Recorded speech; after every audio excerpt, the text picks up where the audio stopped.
Ya. Pedro, ¿cómo valores la jornada d'avui? Bueno, ha estado bien, ha sido muy interesante.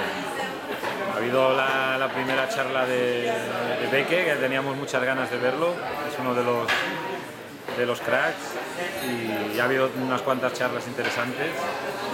Ha habido una buena dosis de problemas técnicos que hemos intentado solucionar.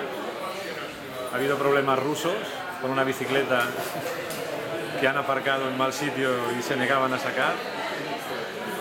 Y bueno, hemos cenado pollo de uno de las mejores pollerías de la comarca. Entonces, Vale, perquè avui hi ha hagut un event social, no?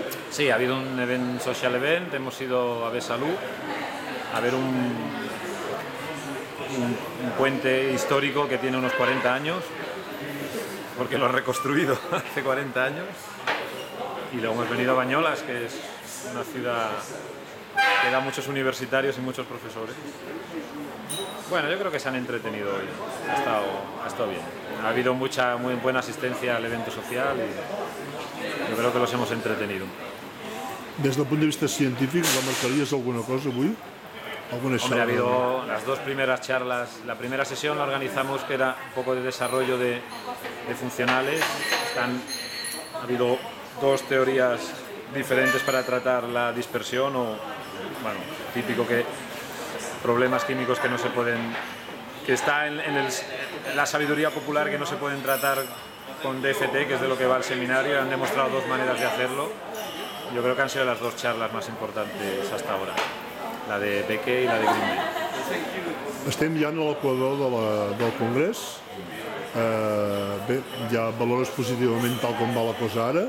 Sí, yo creo que sí, que bueno, quedan muchas cosas, quedan personalidades también que hace tiempo que andamos detrás de ellos para que vinieran, y queda Wei Taoyang, Iskuseria, quedan personalidades importantes del DFT. Bueno, y queda la parte social también algo interesante, porque nos ha sorprendido el furor que está causando el Mundial. Hay unos cuantos alemanes o pro-alemanes en la sala, y mañana compartiremos cena con una televisión viendo el partido. Solo falta por ver el sector catalán radical a quien apoya. Pero la verdad es que me ha sorprendido este furor por el fútbol que yo no tengo. Molt bé. Moltes gràcies, Pedro, secretari del Congrés. Sí. Moltes gràcies. No, de nada. Adéu.